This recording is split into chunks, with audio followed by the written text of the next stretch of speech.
ब्रह्म से शिव बाबा पधारे, बोलते ध्वनियों। ब्रह्म से शिव बाबा पधारे, बोलते ध्वनियों। ब्रह्म मुख से मधुर वाणी, बोलते ध्वनियों। ब्रह्म से शिव बाबा पधारे,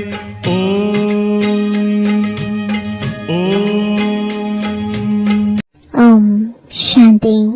आज 21 अगस्त 2024 बाबा के महावाक्य हैं, मीठे बच्चे तुम हो चैतन्य लाइट हाउस। तुम्हें सबको बाप का परिचय देना है, घर का रास्ता बताना है।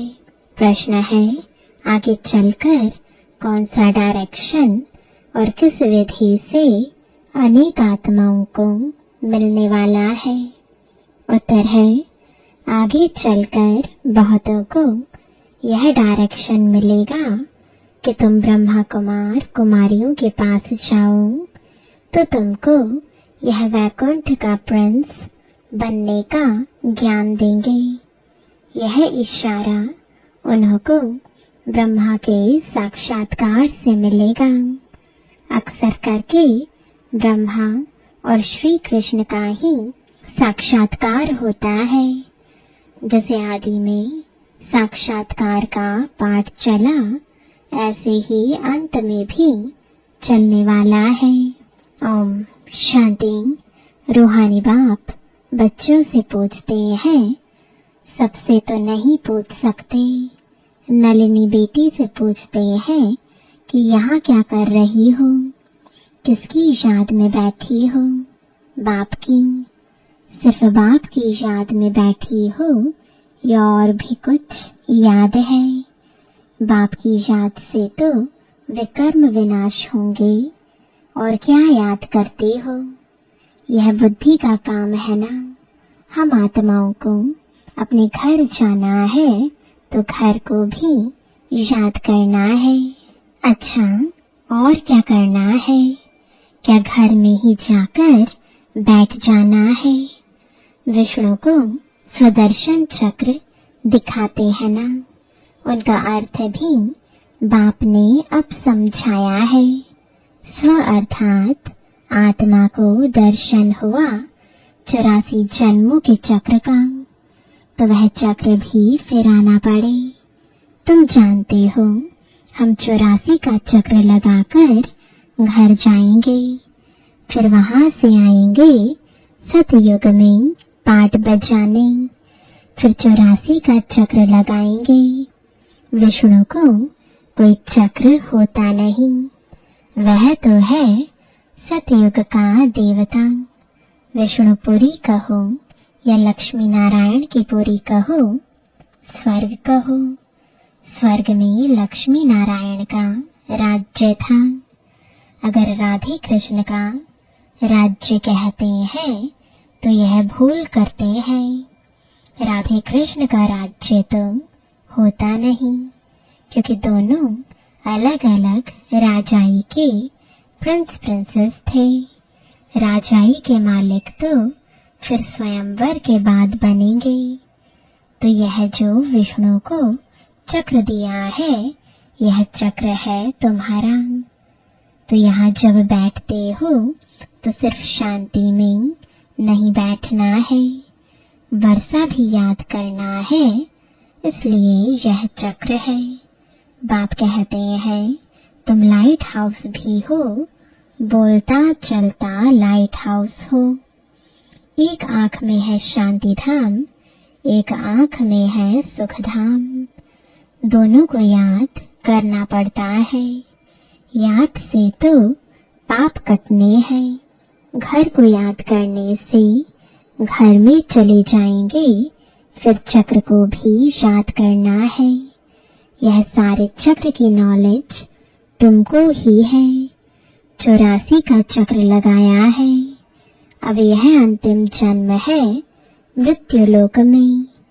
नई दुनिया को कहा जाता है अमर लोक। अमर अर्थात तुम सदैव जीते रहते हो, तुम कभी मरते नहीं हो। यहाँ तो बैठे बैठे अचानक मृत्यु हो जाती है। बीमारियां होती हैं, वहां मरने का डर नहीं, क्योंकि अमर लोक है। तुम बूढ़े होते हो तो भी ज्ञान है, हम गर्भ महल में जाकर प्रवेश करेंगे। अभी जाते हैं गर्भ जेल में, वहां तो गर्भ महल होता है। वहां पाप तो करते नहीं जो सजा भोगनी पड़े। यहाँ तो पाप करते हैं, जिस कारण सजा भोग कर बाहर निकलते हैं तो फिर पाप शुरू कर लेते हैं। यह है पापात्माओं की दुनिया। यहाँ तो दुख ही होता है, वहाँ दुख का नाम नहीं। तो एक आंख में शांति धाम, दूसरी आंख में सुख धाम रखो। भल तुम जन्म जन्मांतर जप तप आदि करते आए हो, परंतु वह ज्ञान तो नहीं है ना, वह है भक्ति। उसमें कोई युक्ति भी नहीं मिलती कि तुम ऐसे सत्प्रधान बन सकते हो। कोई भी नहीं जानते, बस सुना है। श्री कृष्ण भगवान वाच, देह सहित देह के सब धर्मों को छोड़ मुझे याद करो। यह गीता के अक्षर हैं जो पढ़कर सुनाते हैं। ऐसे नहीं कहते कि तुम ऐसे बनो, सिर्फ पढ़ते हैं। भगवान ऐसे कहकर गया था जब आया था पतितों को पावन बनाने। सिर्फ गीता में परमपिता परमात्मा के बदले श्री कृष्ण का नाम डाल दिया है। अब श्री कृष्ण तो रथ ही है ना, उनको रथ चाहिए क्या? वह तो खुद देहधारी है। श्री कृष्ण का नाम किसने रखा? जैसे छठी होती है तो नाम सबके पढ़ते हैं। बाप को तो सिर्फ शिव ही कहा जाता है। तुम आत्माएं जन्म मरण में आती हो तो शरीर का नाम बदलता है। शिव बाबा तो जन्म मरण में आता नहीं, वह सदैव शिव ही है। बुरी यानी बिंदी जब लिखते हैं तो कहते हैं शिव। बिंदी आत्मा तो है बिल्कुल सूक्ष्म। आत्मा का अगर साक्षात्कार होता तो भी किसको समझ में नहीं आता। देवी को देख खुश हो जाएंगे। अच्छा फिर क्या? प्राप्ति तो कुछ नहीं, अर्थ नहीं। सिर्फ नौधा भक्ति की दर्शन किया तो उसमें ही खुश हो जाते हैं। बाकी मुक्ति, जीवन मुक्ति की तो बात ही नहीं है। वह है सब भक्ति मार्ग। यहाँ यह है ज्ञान मार्ग। यहाँ अक्सर करके साक्षात्कार होता है ब्रह्मा का, फिर श्री कृष्ण का होगा। कहेंगे इस ब्रह्मा के पास जाओ तो तुम श्री कृष्णपुरी व वैकुंठ में जाएंगे। लक्ष्मी नारायण का भी साक्षात्कार हो सकता है। ऐसे नहीं साक्षात्कार हुआ माना सदगति हो गई। यह सिर्फ इशारा मिलता है, यहाँ जाओ, आगे चल। बहुतों को साक्षात्कार होगा, डायरेक्शन मिलेगा। तुम्हारा त्रिमूर्ति भी अखबार में पढ़ता है, ब्रह्मा कुमारियों का नाम भी पढ़ता है, तो ब्रह्मा का भी साक्षात्कार होगा कि इनके पास जाने से तुमको यह वैकुंठ का प्रिंस बनने का ज्ञान मिलेगा। जैसे अर्जुन को विष्णु का और विनाश का साक्षात्कार हुआ। बाप कहते हैं तुमको कमल फूल समान बनना है, परंतु स्थायी तो तुम नहीं रहते हो, इसलिए अलंकार विष्णु को दे दिए हैं। नहीं तो देवताओं को शंख आदि की दरकार है क्या?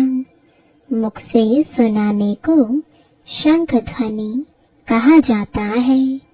कमल का राज भी बाप समझाते हैं। तुम ब्राह्मणों को इस समय कमल फूल समान बनना है। गदा है 5 विकारों रूपी माया को जीतने की। बाप उपाय बताते हैं, माँ में कम याद करो तो तुम्हारे विकर्म विनाश होंगे। श्रीमत पर चलकर पतित पावन बाप को याद करो। दूसरा तो कोई पतित पावन है नहीं सिवाय एक बाप के। बाप कहते हैं मुझे बुलाते ही इसलिए है कि हम सबको इस शरीर से छुड़ाकर पावन दुनिया में ले चलो। तो बाप ही आकर सब आत्माओं को पतित से पावन बनाते हैं, क्योंकि अपवित्र आत्माएं तो घर में अथवा स्वर्ग में जा नहीं सकती। बाप कहते हैं पवित्र बनना है तो मुझे याद करो।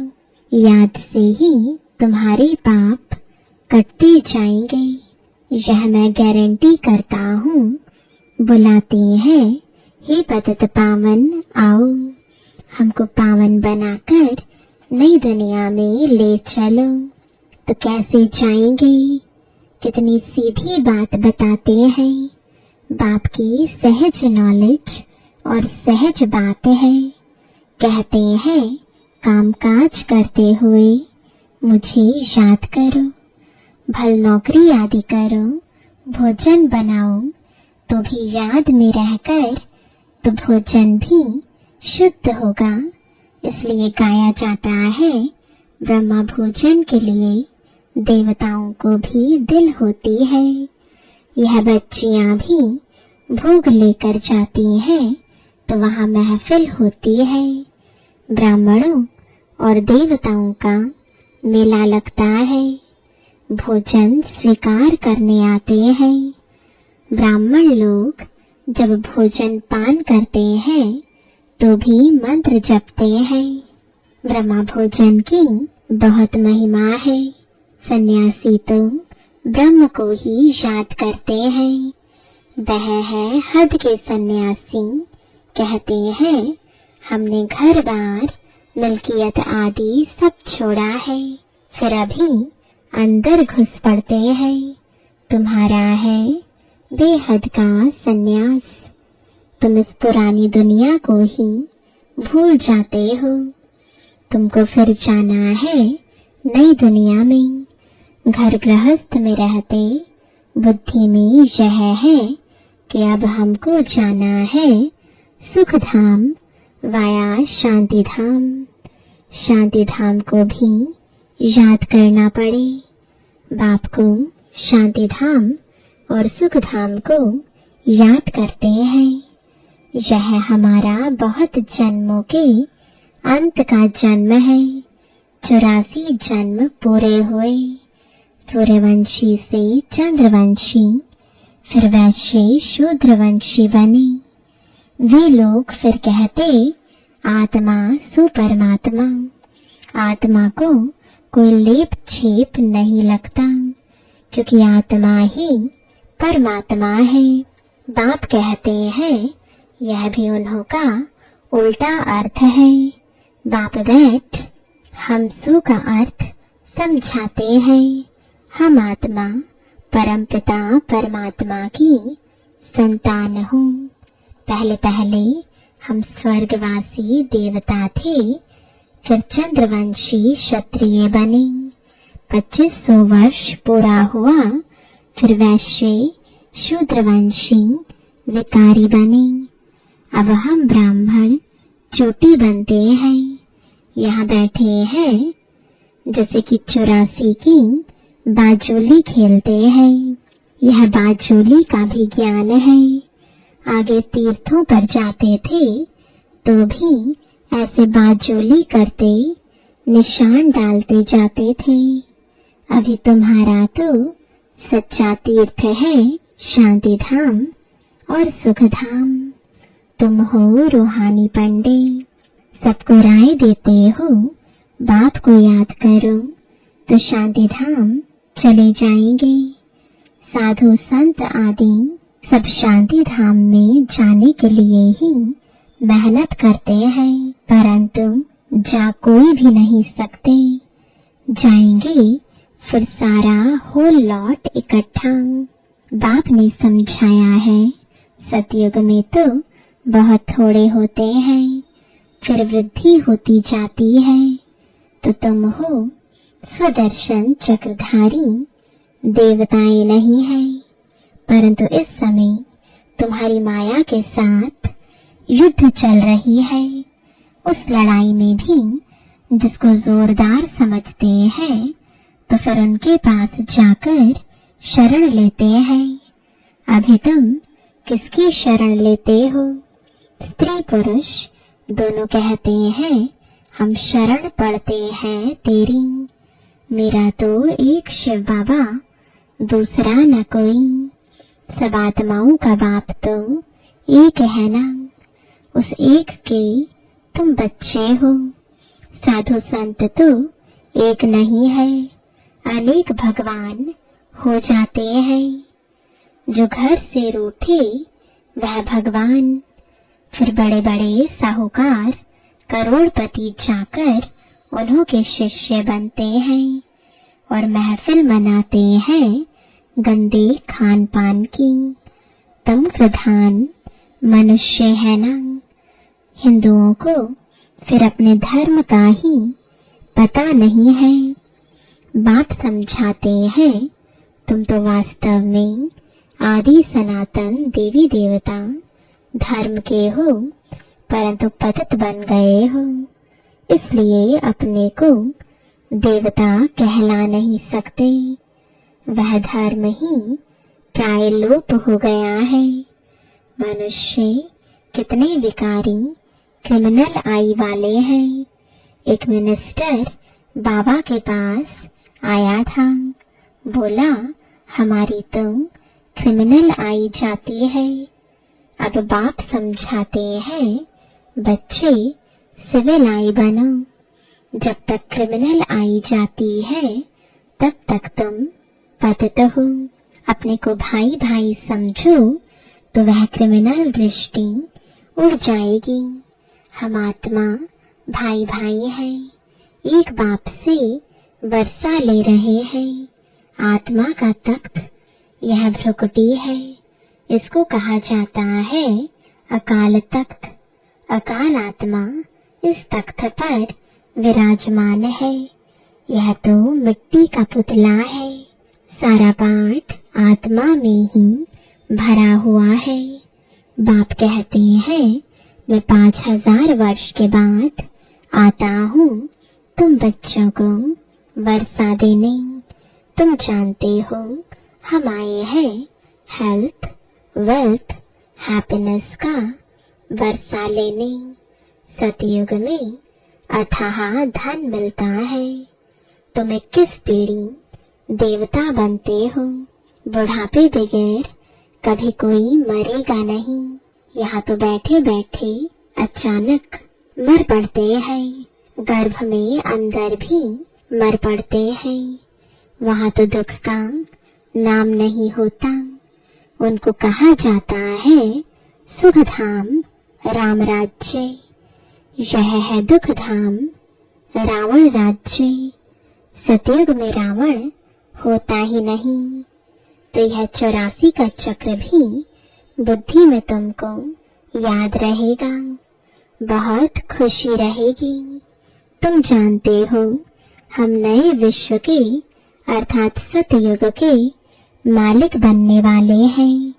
गीता में भी भगवान वाच है ना, हे बच्चे, देह सहित देह के सब संबंधों को छोड़ो, अपने को आत्मा समझ माँ में कम याद करो। तुम्हारा सच्चा सच्चा खुदा दोस्त वह है। अल्लाह अवल दीन का नाटक, हातम ताई का नाटक सब इस समय के हैं। अभी मनुष्य कितना माथा मारते रहते हैं। बच्चे कम पैदा हों, बेहद का बाप कितना कम कर देते हैं। सारे विश्व में सतयुग में 9 लाख आबादी जाकर रहती है, बाकी इतने करोड़ों मनुष्य होते ही नहीं। सब मुक्ति धाम शांति धाम में चले जाएंगे। यही तो करामत की बात है ना। एक देवी देवता धर्म का फाउंडेशन लगाकर बाकी सब विनाश कर देते हैं। यह 84 का चक्र अच्छी रीति बुद्धि में बिठाना है। यह है स्वदर्शन चक्र। बाकी चक्र से कोई का गला आदि नहीं काटना है। शास्त्रों में फिर श्री कृष्ण के लिए हिंसक बातें लगा दी हैं। सबको स्वदर्शन चक्र से मारा। यह भी ग्लानि हुई ना, कितना हिंसक बना दिया है। तुम डबल अहिंसक बनते हो। काम कटारी चलाना यह भी हिंसा है। देवताओं को तो पवित्र कहा जाता है। युग बल से जबकि विश्व के मालिक बन सकते हो, तो योग बल से बच्चे क्यों नहीं पैदा हो सकते हैं। साक्षात्कार होगा, अब बच्चा होना है। बाबा तो समझते हैं अभी यह पुराना शरीर छोड़ेंगे और गोल्डन स्पून इन माउथ। तुम भी समझते हो हम अमर लोक में जन्म लेंगे तो गोल्डन स्पून इन माउथ होगा। गरीब प्रजा भी चाहिए ना। दुख की कोई भी बात होती ही नहीं है। प्रजा के पास थोड़े ही इतना धन माल आदि होता है। बाकी हाँ, सुख होगा, आयु बड़ी होगी। राजा रानी साहूकार प्रजा सब चाहिए ना। अच्छा, मीठे मीठे सिकिलते बच्चों प्रति माता पिता बाप दादा का याद प्यार और गुड मॉर्निंग। रूहानी बाप की रूहानी बच्चों को नमस्ते। रूहानी बच्चों की रूहानी बाप दादा को गुड मॉर्निंग और नमस्ते। धारणा के लिए मुख्य सार है पहला, बाप की याद के साथ साथ खुशी में रहने के लिए 84 के चक्र को भी याद करना है। स्वदर्शन चक्र फिराना है। खुदा को अपना सच्चा दोस्त बनाना है। दूसरा, डबल अहिंसक बनने के लिए क्रिमिनल आई को बदल सिविल आई बनानी है। हम आत्मा भाई भाई हैं, यह अभ्यास करना है। वरदान है सर्वशक्तिमान बाप को कंबाइंड रूप में साथ रखने वाले सफलता मूर्त भाव। जिन बच्चों के साथ सर्वशक्तिमान बाप कंबाइंड है, उनका सर्व शक्तियों पर अधिकार है। और जहाँ सर्व शक्तियाँ हैं, वहाँ सफलता ना हो, यह असंभव है। यदि सदा बाप से कंबाइंड रहने में कमी है, तो सफलता भी कम होती है। सदा साथ निभाने वाले अविनाशी साथी को कंबाइंड रखो तो सफलता जन्म सिद्ध अधिकार है, क्योंकि सफलता मास्टर सर्वशक्तिमान के आगे पीछे घूमती है। स्लोगन है सच्चे वैष्णव वह है जो विकारों रूपी गंदगी को छूते भी नहीं। ओम शांति।